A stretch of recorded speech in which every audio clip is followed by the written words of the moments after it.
Video number എത്രയാണെന്ന് എനിക്ക് വലിയ ഓർമ്മയൊന്നുമില്ല. കുറേ എടുത്ത് കളിക്കട്ടെ, ഇതിനകത്ത് ചിലത് മാത്രമേ ഞാൻ അപ്ലോഡ് ചെയ്യുള്ളൂ. അപ്പോൾ ഈ വീഡിയോ നമ്മൾ നൈറ്റ് ലൈഫാണ് കാണിക്കുന്നത്. ഗോവയിലെ ഭാഗത്താണ്. എടാ, ഇവിടെ ഏത് ബീച്ചിൻ്റെ അവിടേക്ക് നമ്മൾ പോണേ? ബാഗ ബീച്ചും അതേപോലെ തന്നെ കലങ്കോട്ട ബീച്ചും ആണ് നമ്മൾ കവർ ചെയ്യുന്നത്. ഗോവ ബേസിക്കലി ബീച്ച് നിറഞ്ഞെടുക്കുന്നതാണ്. നിറച്ച് ചന്നം പിന്നം ബീച്ചാണ്. ഫസ്റ്റ് ആൻഡ് ഫോർമോസ്റ്റ് നമുക്ക് ഇവിടുത്തെ ലിക്കർ ഷോപ്പിനെ കുറിച്ച് സംസാരിക്കാം. ലിക്കർ ഷോപ്പിനെ കുറിച്ച് പറയുകയാണെങ്കിൽ കുറേ ലിക്കർ ഷോപ്പൊക്കെ ഒരു 10 മണിക്കിടയ്ക്ക് ഒരു ഗവൺമെൻറ് അപ്രൂവ്ഡ് ലിക്കർ ഷോപ്പ്, അവിടെയാണ് പിന്നെയും റേറ്റ് കുറവുണ്ടെന്ന് ഞാൻ അറിയാൻ കഴിഞ്ഞത് പലരിൽ നിന്നും. അപ്പോൾ അത് 10 മണിക്കിടയ്ക്കും. പിന്നെ അത് കൂടാതെ തന്നെ നിങ്ങൾക്ക് അത്രയും അർജൻറ്റ് ആണെങ്കിൽ 12 മണി വരെ ഇവിടെ പല ഷോപ്പുകളിലായിട്ടും കിട്ടും. 12 മണി കഴിഞ്ഞിട്ട് കിട്ടൂല, 12 മണി വരെയാണ് മാക്സിമം കിട്ടുള്ളൂ. പിന്നെ നിങ്ങളങ്ങനെ മേടിക്കുകയാണെങ്കിൽ നിങ്ങളുടെ മുറിയിലിരുന്ന് അടിക്കാൻ പറ്റും, വേറെ ഒരു സ്ഥലത്തും പോയി അടിക്കാൻ പറ്റില്ല. അടിക്കുന്നതിന് പ്രശ്നമില്ല, പക്ഷെ പോലീസ് കണ്ടു കഴിഞ്ഞാൽ നല്ല രീതിയിൽ ഫൈൻ അടിച്ച് കിട്ടും. കാര്യം മനസ്സിൽ വയ്ക്കുക, കിട്ടാതിരിക്കാൻ നോക്കാം. കിട്ടിയ നല്ല ഫൈനാണോ, ഒരു 1000+ എങ്ങനെ വന്നാലും ഫൈൻ പോകും. പിന്നെ റെസ്റ്റോറൻറ്റ്സ് കണ്ടില്ലേ, റെസ്റ്റോറൻറ്റ്സ് 24 hours നടക്കലില്ല എന്നാണ് എൻ്റെ ഒരു വിശ്വാസം. എപ്പോഴൊക്കെ ഞാൻ ഈ റൂട്ടിൽ പോയത്, ഞാൻ 4 മണിക്ക് ഈ റൂട്ടിൽ കൂടെ നടന്നു പോയപ്പോഴും ഇവിടെ ഈ പറയണ എന്തിട്ടാ ഇതുണ്ടായിരുന്നു. വെളുപ്പിന് 4 മണിക്ക് പോയപ്പോഴും റെസ്റ്റോറൻറ്റ്സ് ഉണ്ടായിരുന്നു. പിന്നെ ഇവിടെ ഇന്ത്യൻ റെസ്റ്റോറൻറ്റ്സും ഉണ്ട്, സൗത്ത് ഇന്ത്യൻ, കേരള റെസ്റ്റോറൻറ്റ്സും ഉണ്ട്, എല്ലാ ടൈപ്പ് റെസ്റ്റോറൻറ്റ്സും ഉണ്ട്. അപ്പോൾ ആ ഒരു കാര്യം മനസ്സിലാക്കിയത്, ആ കാണുന്നതൊരു കേരള റെസ്റ്റോറൻ്റാണ്. ഞങ്ങൾ പോയിക്കൊണ്ടിരിക്കുന്നത് ബാഗ ബീച്ചിലേക്ക്. അപ്പോൾ ഇനി ആ ഒരു പരിസരത്ത് എത്തിയിട്ട് കാണാൻ കണ്ടില്ല, ഫുൾ റെസ്റ്റോറൻറ്റ്സ് ഓണാണ്. അടയ്ക്കുന്ന ഒരു പരിപാടി ഗോവയിലൊരു സ്ട്രീറ്റ് ആട്ടോ. എല്ലാ കടകളും തുറന്നിരിക്കുന്നത് കണ്ടില്ലേ, എല്ലാ കടകളും. ഇപ്പോൾ സമയം എന്ന് പറയുന്നത് വെളുപ്പിനാണ്. വെളുപ്പിനൊരു 2-3 മണി സമയം. ഫുള്ള് ഈ സ്ട്രീറ്റ് ഫുള്ള് അങ്ങനെ തന്നെ, ഒരു കട പോലും അടച്ചിട്ടില്ല. രാത്രി പ്രവർത്തിച്ചാൽ കച്ചവടം കിട്ടും എന്നുള്ള എല്ലാ കടകളും തുറന്നിട്ടുണ്ട്. ഞാനൊരു സേഫ് സോണിൽ വെച്ച് വീഡിയോ എടുക്കൽ അവസാനിപ്പിക്കും കേട്ടോ. ആർക്കും വരും കൂടി ഞാൻ പറയുന്നു. എത്ര വരെ വീഡിയോ എടുക്കാൻ പറയും എനിക്കറിയാൻ പാടില്ല, കാരണം ഇവിടെ ആൾക്കാർ നിൽക്കുന്നുണ്ടല്ലേ. ഇവിടെ നിന്ന് തൊട്ടങ്ങോട്ട് ഫുൾ പബ്ബുകളും ക്ലബ്ബുകളും പരിപാടികളുമാണ്. അപ്പോൾ അവരുടെ ഒരു പ്രൈവസി നമ്മൾ മാനിക്കണമല്ലോ. ഈ ഒരു ഏരിയ തൊട്ട് നമുക്ക് ഒരു പറ്റാവുന്നത്ര ആരെങ്കിലും വീഡിയോ ഓഫ് ആക്കാൻ പറയുന്ന വരെ നമുക്ക് വീഡിയോ എടുക്കാം. അറിയാൻ പാടില്ല ആരെങ്കിലും ഒന്ന് ഫോൺ തല്ലി പിടിച്ച് കളയുമെന്ന്.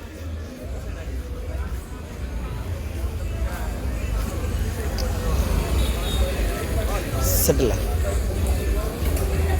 നിങ്ങൾ കണ്ടു മനസ്സിലാക്കൂ ഗോവയിലെ നൈറ്റ് ലൈഫ് എങ്ങനെയാണെന്ന്.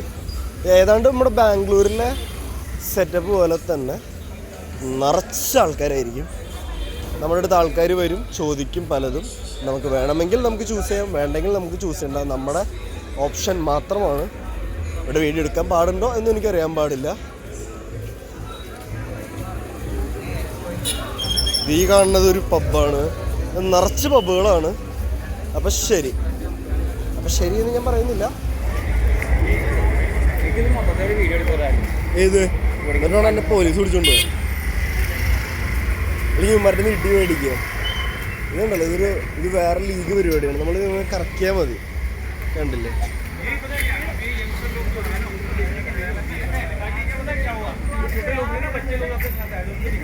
ഞാൻ കുറേ പേര് സ്കിപ്പ് ചെയ്ത് കളഞ്ഞു കേട്ടോ. എൻ്റെ സേഫ്റ്റി നോക്കിയിട്ടാണ്. ഞാൻ നിരഞ്ജ എങ്കടാ നിന്നെ ആരോ വിളിച്ചോണ്ടിരിക്കുന്നത്. ഈശ്വര, ഇവിടെ പലരും നമ്മുടെ ചേട്ടനനിയന്മാരായി പോവല്ലോ. ഇത് ഞാൻ നോക്കുമ്പോൾ നീ ആരോ പിടിച്ചോണ്ട് നടക്കണു. പുള്ളി നിന്നെ പിടിച്ചോണ്ട് നടക്കണു. അതായത് ഞാൻ നോക്കുമ്പോൾ ഞാൻ നോക്കുമ്പോൾ എനിക്ക് പരിചയമുള്ള ഷർട്ട് വേറെ ആരുടെ കൂടെ പോണ്. നിറച്ച ആൾക്കാരുണ്ട്. ഇനി ഇവിടെ നേരെ കയറിക്കുന്നത് ബീച്ചിലേക്കാണ്. ഞാൻ പബ്ബിൻ്റെ മെയിൻ ഏരിയ ഞാൻ സ്കിപ്പ് ചെയ്തു, കാരണം ഇടി വീഴാൻ സാധ്യതയുണ്ട്. അതുകൊണ്ടാണ് സ്കിപ്പ് ചെയ്തത്. ഇനി കാണുന്ന വണ്ടികളൊക്കെ റെൻറ്റിന് എടുത്തേക്കുന്ന വണ്ടിയിലൂടെ പാർക്ക് ചെയ്തേക്കുന്നതാണ്. ഇനിയും അവിടേക്ക് പബ്ബുകളുണ്ട്. മെയിൻ പബ്ബുകളുടെ ഏരിയയിൽ ഞാൻ വീഡിയോ ഓൺ ആക്കണില്ല, എൻ്റെ സേഫ്റ്റി നോക്കിയിട്ടാണ്, അതേപോലെ ഫോണിൻ്റെ സേഫ്റ്റി നോക്കിയിട്ട്. അപ്പോൾ ശരി, നമ്മൾ ബീച്ചിൻ്റെ ഒരു ഏരിയയിലേക്ക് എത്തി. ഈ കാണുന്നത് മാംബോ പബ്ബ്. അവിടെ എൻട്രി എന്ന് പറയുന്നത് 500 രൂപയാണ്. പക്ഷേ 500 രൂപയാണെങ്കിലും 500 രൂപയൊന്നും അല്ല. കയറി കഴിഞ്ഞ് കഴിഞ്ഞാൽ പൊട്ടേനെ കയ്യും കണക്കൂല. അപ്പോൾ നിങ്ങൾ നോക്കിയും കണ്ടും ചിലവാക്കാൻ നിങ്ങളുടെ കയ്യിലെ കാശാണ്. നമ്മളിത് ബാഗ ബീച്ചിൻ്റെ അവിടേക്ക് എത്തി. കയറുമ്പോൾ തന്നെ ഫുൾ ഇരുട്ടാണ്, സ്വാഭാവികം. ഇച്ചിരി കൊണ്ട് എത്തിക്കഴിഞ്ഞാൽ നിങ്ങളെ ലൈറ്റ് കാണിച്ചു തരാം. എവിടെയാണ് ഇതിൻ്റെ ഫുൾ ഇവിടുത്തെ നൈറ്റ് ലൈഫ് പറയുന്നത് ബാഗ ബീച്ചിലെ ഈ സൈഡ്, അതായത് ഈ കാണുന്ന സൈഡിലെ ഇത് ബാഗ ബീച്ചിൻ്റെ അപ്പർ സൈഡ്. ആ സൈഡ് ഏത് ബീച്ചാടാ? ഏതാ? കലങ്കോട്ട ബീച്ചിൻ്റെ സൈഡാണ്. അവിടെ വലിയ രാത്രി പരിപാടി ഉണ്ടോ എന്ന് ചോദിച്ചാൽ എനിക്ക് അറിയില്ല, ഉണ്ടാകണം. പക്ഷെ ബാഗ സൈഡ് നോക്കിയാൽ ഫുൾ കളറാണ്. നേ ഭയ്യ നേ ഇവിടെ നിറച്ച ആൾക്കാരാണ്. നിറച്ചെന്ന് പറഞ്ഞാൽ പൂരത്തിനുള്ള ആളുണ്ട്. നമ്മുടെ അടുത്ത് വന്ന് പലതും വേണമെന്നും ചോദിക്കും. നിങ്ങൾക്ക് വേണമെങ്കിൽ എടുക്കാം, വേണ്ടെങ്കിൽ എടുക്കണ്ട. ഇത് വേണ്ടില്ലേ? ഇനി അവിടെയൊക്കെ ഓരോ സ്ഥലത്തേക്ക് എത്തിക്കഴിയുമ്പോൾ ഞാൻ ബാക്കി കാണിച്ചു തരാം. ഇതാണ് ബാഗ ബീച്ചിൻ്റെ നൈറ്റ് ലൈഫ് പരിപാടി. നിറച്ച ആൾക്കാരാണ്. ഇതിപ്പോൾ ഇരുട്ടായതുകൊണ്ടാണ് നിങ്ങൾക്ക് കാണാൻ പറ്റാത്തത്. ഞാൻ ഫ്ലാഷ് ഓൺ ആക്കി കഴിഞ്ഞാൽ അത് പലർക്കും ഡിസ്റ്റർബൻസ് ആവുമല്ലോ, നമ്മൾ ചെയ്യരുത്. അതുകൊണ്ട് ഇതേ കണ്ടില്ലേ, ഫുൾ ഓരോ ഇത് പബ്ബാണോ ക്ലബ്ബാണോ എന്തേലാവട്ടെ, ഓരോ ബാറുകൾ, കുഴപ്പമില്ലല്ലോ, ബാറുകൾ അങ്ങനെ സെറ്റപ്പുകൾ. പബ്ബുകളല്ല, പബ്ബുകളാണ് ഇപ്പോൾ നമ്മൾ കഴിഞ്ഞു വന്ന സ്ട്രീറ്റ്. ഇത് ഫുള്ള് ബാറുകൾ, ഓപ്പൺ ബാറുകൾ. അങ്ങ് ദൂരെ അവിടെ കുറച്ച് വിളിച്ചു കണ്ടില്ലേ, അതാ കലിങ്കോട്ട. അങ്ങനെ ഞങ്ങൾ പോണില്ല, നമ്മൾ ബാഗയിൽ തന്നെ സ്റ്റിക്ക് ഓൺ ചെയ്യാനാണ് പരിപാടി. എടാ എവിടെ വേണേലും ഇരിക്കാടാ, അത് വിഷയമില്ല. നമുക്ക് ഏതെങ്കിലും ഒരു നല്ല സ്ഥലം നോക്കി ഇരിക്കാം. ഒരു ബിയർ മേടിക്കുക, അല്ലെങ്കിൽ ഒരു വൈൻ മേടിക്കുക, എന്തെങ്കിലും ജ്യൂസ് മേടിക്കുക, എവിടെയെങ്കിലും ഇരിക്കുക. എന്തുകൊണ്ടത് മേടിക്കണമെന്ന് പറഞ്ഞു കഴിഞ്ഞാൽ നമുക്ക് അതിനുള്ളിൽ കയറി ഇരിക്കണമെങ്കിൽ നമ്മൾ എന്തെങ്കിലും മേടിക്കേണ്ടിയിരിക്കുന്നു. പിന്നെ റേറ്റ് ഒരു ബിയറിന്, ഇന്നലെ നമ്മളൊരു ബിയർ മേടിച്ചത് 200 രൂപയും കണ്ടു. ഒരു ബിയറല്ല, വേറെ എന്തൊക്കെയോ മേടിച്ചു. 200 രൂപയാണ് ബിയറിന് വരണേ. അപ്പോൾ റേറ്റ് പുറത്തുനിന്ന് വെച്ച് കമ്പയർ ചെയ്യുമ്പോൾ കൂടുതലായിരിക്കും. ആ ഒരു യാഥാർത്ഥ്യം നിങ്ങൾ മനസ്സിലാക്കുക. പിന്നെ ഇവിടെ ഇരുട്ട് കോപ്പ്, ലൈറ്റ് ഓൺ ആക്കാൻ പറ്റും. ലൈറ്റ് ഓൺ ആക്കിയിട്ട് വലിയ കാര്യമൊന്നുമില്ല, ആൾക്കാരെ കാണാൻ പറ്റില്ല. അവിടെ ഇവിടെ ചെറിയ തിളക്കം പോലെ കാണുന്നില്ല, നിറച്ച ആൾക്കാരാണ്. ചെറിയ രീതിയിലൊക്കെ കാണിക്കാം, അതേ ഭാഗത്ത് നിങ്ങൾക്ക് കാണാൻ പറ്റണല്ലേ. ഇതേ ആംബിയൻസ് തന്നെയാണ് ഇവിടെ, നിറച്ച ആൾക്കാരാണ്. ഉള്ളിൽ അടിക്കാനായാലും കുറേ പേരുണ്ട്, വെറുതെ പാർട്ടി മോഡിൽ വന്നേക്കണ കുറേ ടീമുകളുണ്ട്, ഇഷ്ടം പോലെ ആൾക്കാർ. എൻ്റെ നൈറ്റ് ഫോട്ടോഗ്രാഫി വളരെ മോശമാണ്. എൻ്റെ പ്രോബ്ലം അല്ല, ക്യാമറയുടെ പ്രോബ്ലമാണ്. ഫോൺ അപ്ഡേറ്റ് ചെയ്യേണ്ട സമയം വളരെ അതിക്രമിച്ചിരിക്കുന്നു എന്നുള്ളൊരു യാഥാർത്ഥ്യം ഞാൻ മനസ്സിലാക്കുന്നു. എന്താ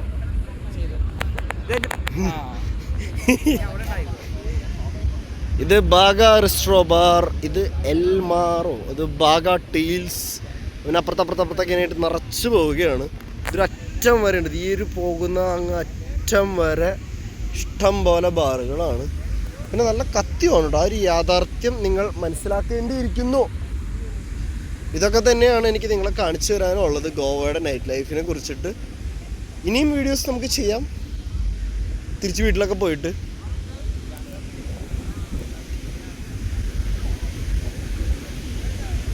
അവിടെ ഇനി വേറെ ഒന്നുമില്ലല്ലോ, എന്തെങ്കിലും പറയാനുണ്ടോ രാത്രിനെ കുറിച്ച്?